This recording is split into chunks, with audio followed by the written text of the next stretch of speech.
करिए, 5-5 हजार लोगों को जोड़िए, महीने में एक बार अपने सांसद से जरूर मिलिए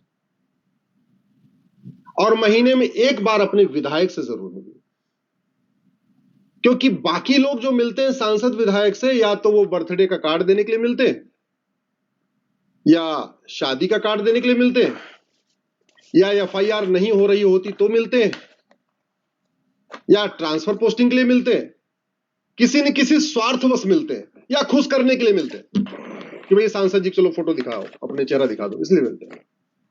वास्तव में राष्ट्र निर्माण के लिए, अपने धर्म के लिए, सनातन संस्कृति के लिए 1% भी लोग नहीं मिलते, 1% भी नहीं लोग मिलते। इतनी दल गुलामी हो चुकी है कि कहीं गलती से अगर दूसरी पार्टी वाला जीत गया फिर तो बिल्कुल नहीं मिलते, अपने वाले से भी नहीं मिलते। बुरा मत मानिएगा, मैं हाथ नहीं उठवाऊंगा कि पिछले 1 महीने में आप अपने सांसद विधायक कितनी बार मिले ठीक है, लेकिन ये सच्चाई है।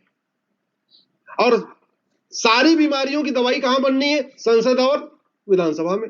जिसको दवाई बनानी है उसको पता ही नहीं कौन सी दवाई बनानी है, और जिसको पता है कि कौन सी दवाई कारगर है वो उसको जाके बता नहीं रहा कौन सी दवाई बनानी है। मैं अभी बैठा था, जैन साहब चले गए क्या?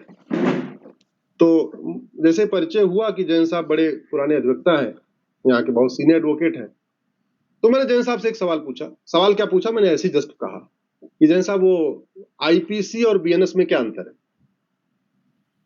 तो जैन साहब ने बोला कि नई बोतल में पुरानी शराब है। ऐसे ही है, ऐसे ही है, इसमें कोई गलत नहीं बोला उन्होंने। तो मैं चुप रहा। तो हमने कहा, हमें चुप ही रहा, हमने सोच रहा था कि क्या पता कुछ और आगे बोले। फिर थोड़ी देर बाद उन्होंने बड़ी ईमानदारी से खुद ही बोला कि बोला इसमें गलती सरकार की क्या है? हमारे पास 2 साल पहले ड्राफ्ट आया था, मैंने भी कौन सा सजेशन दिया था।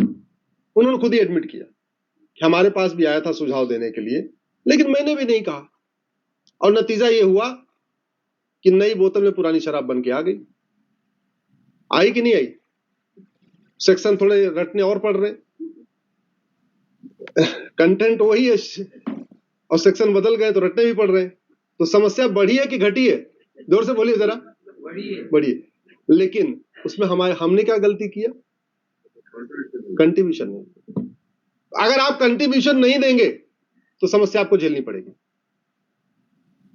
ऐसा नहीं हो सकता कि हम ये सोच रहे हैं कि नहीं नहीं ये जो समस्या दिख रही है हमारी, सबकी समस्या है।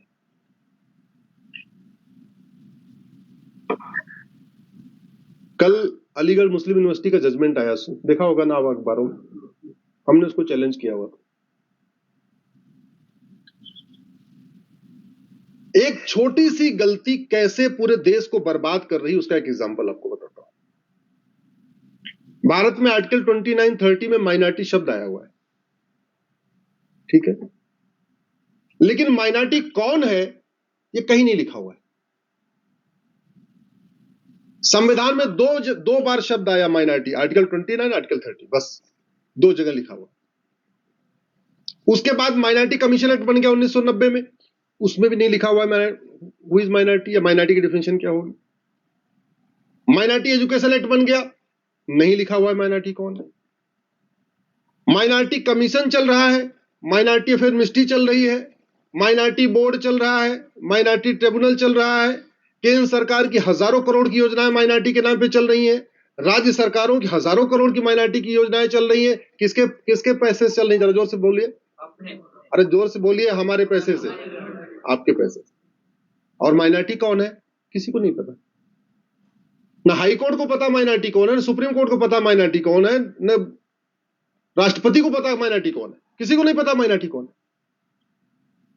तो मैंने पीएल फाइल किया 2017 में।